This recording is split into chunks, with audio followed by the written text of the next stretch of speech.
The ultimatum. The Galactic Council's flagship, Eternal Dominion, hung in space above Earth like a predator sizing up its prey. Its obsidian hull reflected no light, absorbing even the sun's rays as if announcing its intentions to devour all hope. Aboard the vessel, High Chancellor Xorvik stood before the viewport, 6 arms folded behind his back as he gazed down at the blue planet. "Another primitive species to add to our collection," he mused, voice like gravel shifting beneath the ocean's depths. His aide, a slender Vexarian with translucent skin, approached with careful deference. "The humans have achieved interplanetary travel only 50 years ago, Your Eminence. They've barely established colonies on their neighboring planets. Initial assessments classify them as Tier 3, technologically competent but militarily insignificant." Xorvik's secondary eyes blinked in sequence, a sign of satisfaction among his kind. "Then they will recognize the futility of resistance. Prepare the delegation. We'll follow the standard protocol." For 3,000 years, the Galactic Council had performed this ritual. A new species ventures beyond their home system, encounters Council territory, and receives the inevitable offer they cannot refuse: protection and limited technology access in exchange for resources, conscripts, and absolute obedience. Of the 78 species incorporated into the Council, 75 had submitted immediately. The other 3 had resisted briefly before their worlds were devastated enough to ensure compliance. The Council did not negotiate, it dictated. Earth received the transmission simultaneously across all military and civilian communication channels. The message was simple, translated into all major human languages. "Your species now exists under the protection of the Galactic Council. A delegation will arrive in 3 standard rotations to establish tribute quotas and governance protocols. Resistance is historically unsuccessful and therefore illogical." In an underground facility beneath the Rocky Mountains, the United Earth Government convened an emergency session. Military leaders, scientists, and political representatives from all corners of human territory gathered around a circular table, faces grim under the harsh lighting. Director General Elena Reyes, a battle-hardened veteran of the Mars insurrection, stood at the head of the table. "The scans confirm what we feared. Their flagship alone outmasses our entire fleet. They have weapons technology we can't even analyze properly." Admiral Zhang Wei, commander of Earth's defense forces, nodded solemnly. "If the reports from our long-range probes are accurate, species that resisted the Council were nearly eradicated. Billions dead, planets reduced to uninhabitable wastelands." A heavy silence descended upon the room. "So we submit?" asked a representative from the African Union, voice tight with contained anger. "Humanity bows its head and becomes slaves." "Not slaves," corrected Dr. Samantha Winters, Earth's leading xenoanthropologist. "More like vassals. From what little intelligence we gathered, Council-controlled species retain some autonomy, but lose significant resources and independence." Director General Rice pressed her palms against the table. "I didn't lead humanity through the climate wars and the Mars insurrection to watch us kneel to the first aliens who make demands. There must be another way." From the shadows at the edge of the room, a figure stepped forward. Dr. Marcus Chen, head of the Unconventional Warfare Division, was known for strategies that bordered on the unthinkable. His eyes gleamed with dangerous intelligence. "There is," he said simply, "but it requires us to think differently than any species they've encountered before." The plan that emerged over the next 48 hours was unlike anything humanity had considered. Not a direct confrontation. That would be suicide. Not immediate submission. That was unacceptable. Instead, something uniquely human: deception, misdirection, and a gamble that might cost them everything. When the Council delegation arrived in Earth's orbit, they were greeted not with hostility but with apparent deference. A small diplomatic vessel approached the Council ship, bearing Earth's response. Aboard the Eternal Dominion, High Chancellor Xorvik received the human representatives in the Grand Chamber, a cavernous space designed to intimidate with its scale and opulence. The council members sat elevated on crystalline thrones, looking down upon the small human delegation. "You have considered our terms," Sorvik stated rather than asked. "You will now pledge your allegiance and receive your tribute quotas." The leader of the human delegation, a woman in a simple gray uniform with no adornments or insignia, stepped forward. Ambassador Sophia Jackson had been chosen for her unreadable demeanor and sharp intellect. "High Chancellor," she began, voice steady, "Earth recognizes the power of the Galactic Council and wishes to avoid any unnecessary conflict." Sorvik's mandibles clicked in satisfaction. Another easy conquest. "However," Jackson continued, "we have a request before formalization." The chamber fell silent. Species did not make requests. They obeyed. "You may state your request," Sorvik said eventually, curiosity momentarily overriding protocol. "Though accommodation is not guaranteed." Ambassador Jackson gestured, and one of her aides stepped forward with a small metallic cube, placing it on the floor before the Council's dais. "Earth wishes to demonstrate its value to the Council. We believe we may offer unique resources that would make our relationship more mutually beneficial than the standard arrangement." Before Sorvik could respond, the cube projected a holographic display. It showed Earth's solar system, its planets, moons, and asteroid belts. Then the display zoomed in on locations throughout the system, revealing mining operations, manufacturing facilities, and scientific outposts. "Our species has already established significant infrastructure throughout our system," Jackson explained. "We extract 47 elements in quantities that might interest the Council, including several rare isotopes." The display shifted to show human scientific achievements, technological innovations, and military capabilities, all carefully curated to appear impressive, but not threatening. Just enough to suggest value without triggering alarm.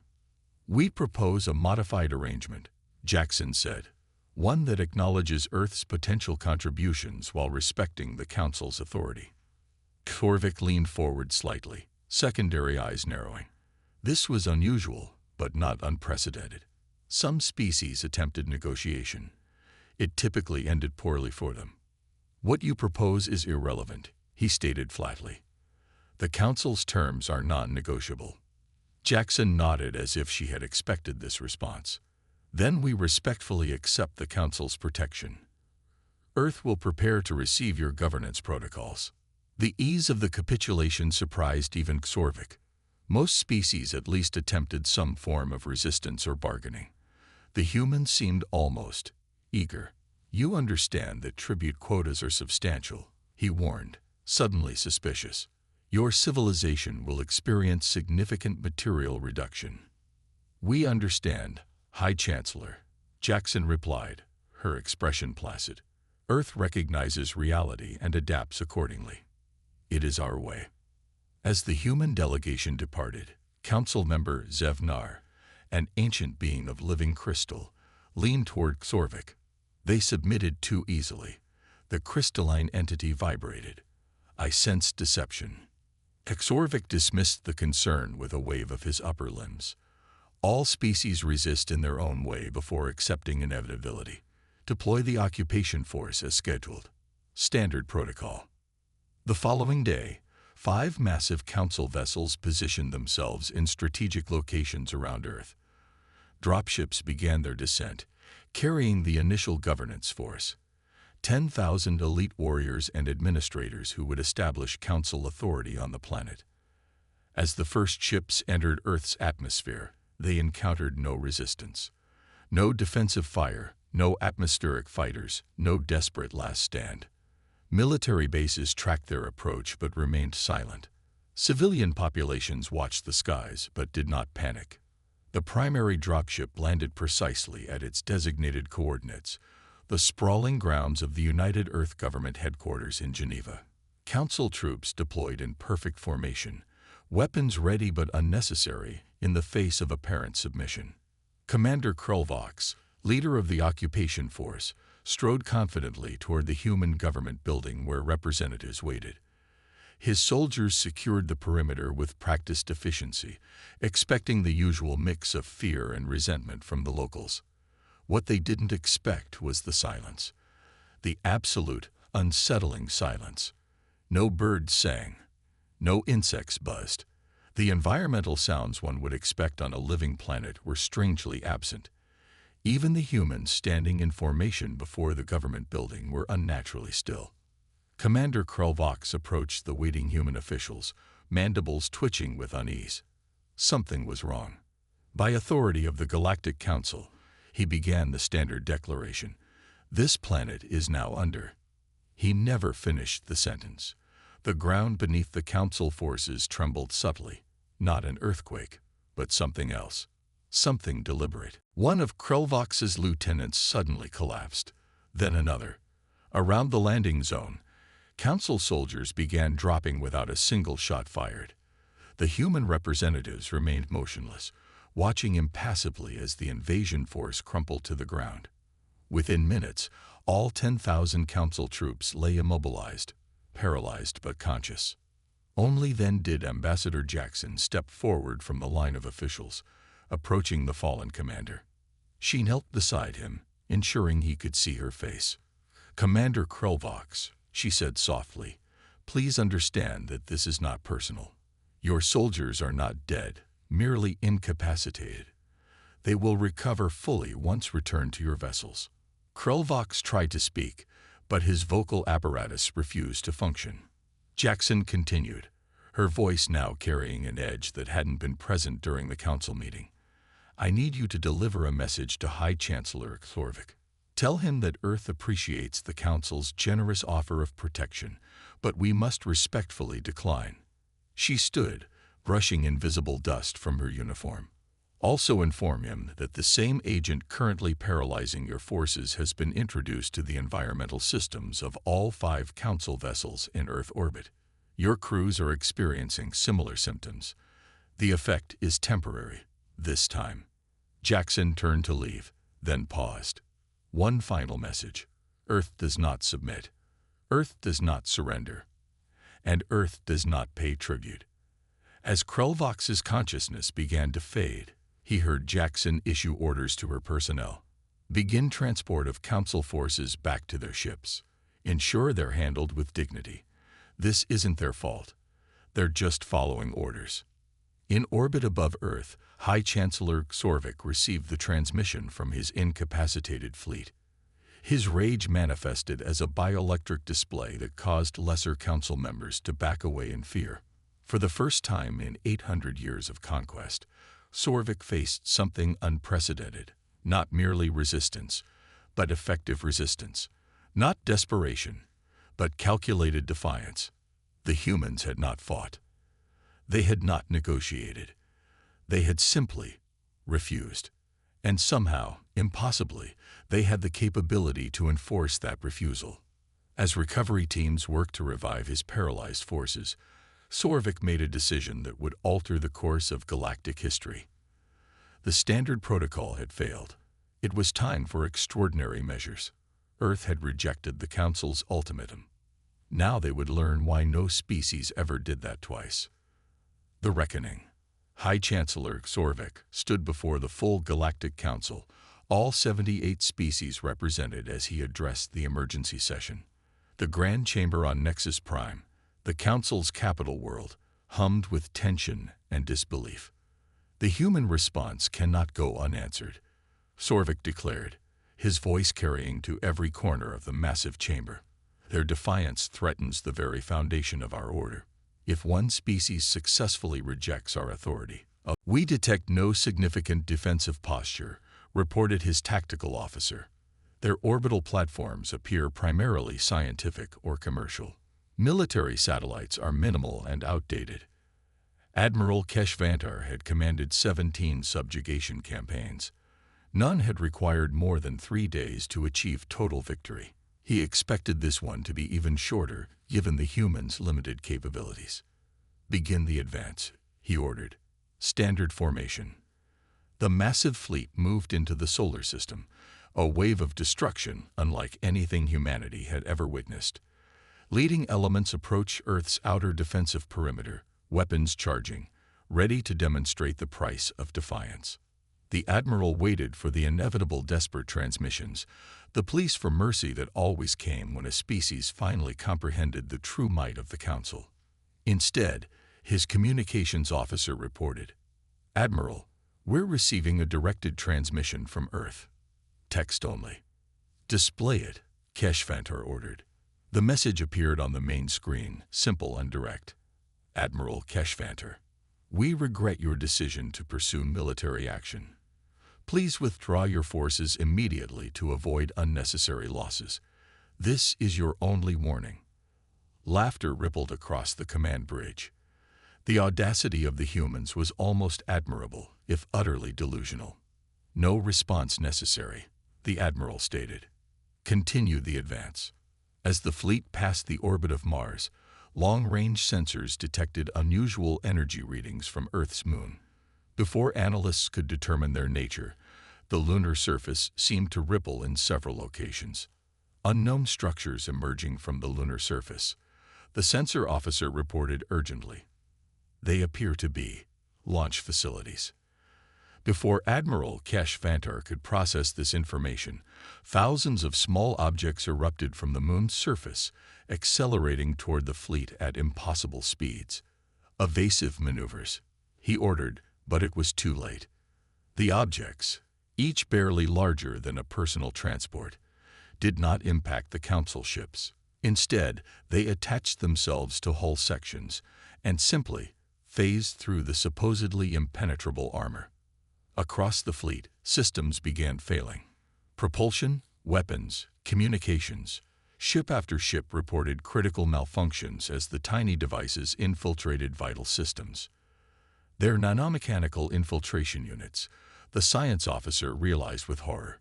"They're reconfiguring our technology from within." Admiral HFY watched in disbelief as his mighty fleet became inert metal floating in space. No destruction, no massive attacks, just elegant, precise neutralization. A new transmission appeared.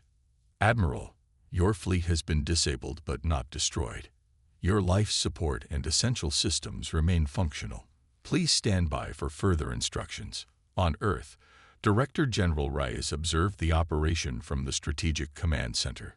Beside her, Dr. Marcus Chen monitored the effectiveness of the Lunar Defense System, a project secretly developed over the past decade after humanity's first long-range probes detected Council activity in neighboring systems. "Phase 1 complete," Chen reported. 97% of Council vessels successfully neutralized. Remaining 3% are support ships outside the primary operational zone. Reyes nodded. "Begin Phase 2. Throughout the solar system, hidden installations activated. From deep asteroid bases, underground lunar facilities, and Martian caverns emerged humanity's true fleet.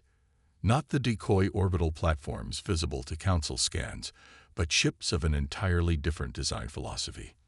While the Council had perfected energy weapons, massive shields, and conventional warfare over millennia, humans had pursued different paths: nanotechnology, quantum manipulation, and biological engineering. The result was a defensive force unlike anything the Council had encountered: smaller, stealthier vessels equipped not to destroy but to control. Earth's ships surrounded the paralyzed Council fleet. Boarding teams transferred to the flagship, making their way to the bridge where Admiral HFY waited, furious but helpless. Ambassador Jackson entered the bridge, accompanied by a small security detail.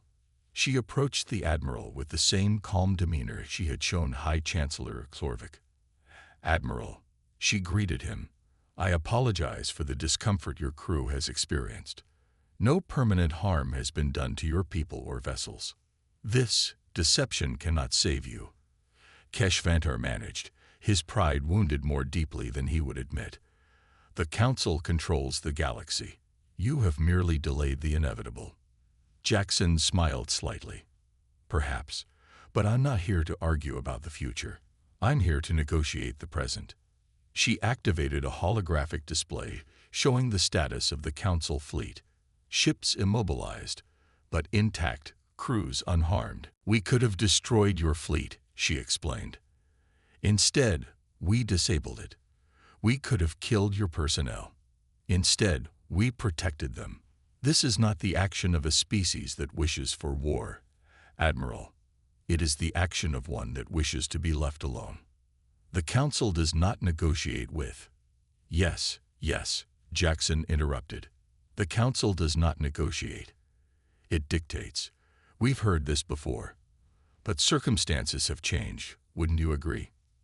From a hidden pocket, she removed a small device and placed it on the console between them.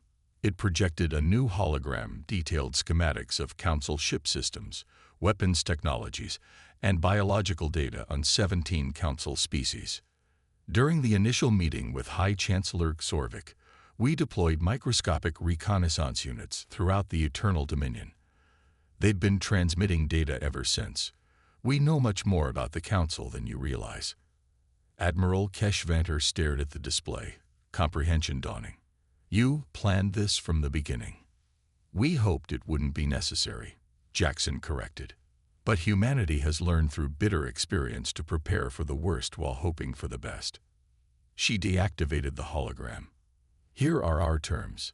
The Council will recognize Earth and the Sol system as sovereign and independent territory.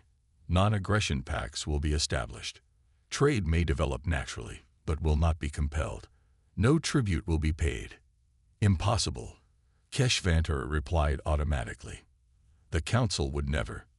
"The alternative," Jackson continued as if he hadn't spoken, "is that we send your fleet home with our compliments, after we've thoroughly examined your technology and integrated useful elements into our own defense systems. The next Council fleet would face an even more prepared Earth." She leaned forward slightly.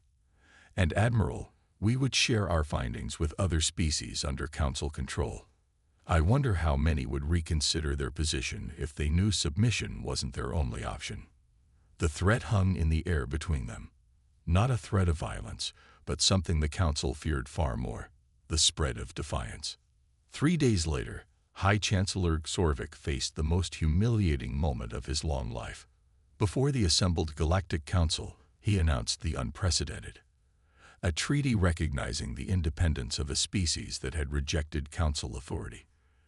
"The humans possess unique capabilities that make standard protocols counterproductive," he explained, mandibles tight with suppressed rage.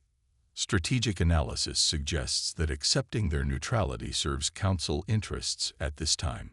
The chamber erupted in disbelief and outrage. Council member Zevanar's crystalline form vibrated with dangerous intensity. "You speak of appeasement. If one species can defy us, what prevents others from attempting the same?" Xorvik could not reveal the full truth, that humanity had not only disabled their fleet, but had extracted enough intelligence to potentially arm other species with similar capabilities. The damage to Council authority would be irreparable. "The circumstances are unique," he insisted. "The humans will be contained and isolated. Other species need not know the details of this arrangement. But secrets seldom remain so in a galaxy of interconnected civilizations. Within cycles, word spread through Council space, whispers at first, then open discussion. A species had stood against the mighty Council and emerged not just surviving, but victorious. On a dozen worlds, subject species began to look at their Council overlords differently. Not with the fear and resigned acceptance of before, but with new calculation. If humans could do it. Meanwhile, Earth continued its work. The defense systems that had repelled the Council were expanded and enhanced. Diplomatic missions were sent to neighboring systems, establishing direct contact with other species for the first time. Conversations without Council supervision or intervention. A year after the confrontation with the Seventh Fleet, Director General Reyes stood in the newly constructed Galactic Embassy in Geneva. Through its panoramic windows, she could see representatives from 7 formerly Council-controlled species arriving for discussions on forming a new alliance, one based on mutual respect rather than domination. Ambassador Jackson joined her at the window. "The Council is still trying to maintain control, but their grip is slipping. 3 more systems declared independence last month. Reyes nodded. We never wanted to dismantle their entire power structure. We just wanted to be left alone. Sometimes, that's how revolutions begin, Jackson observed. Not with grand ambitions, but with a simple refusal.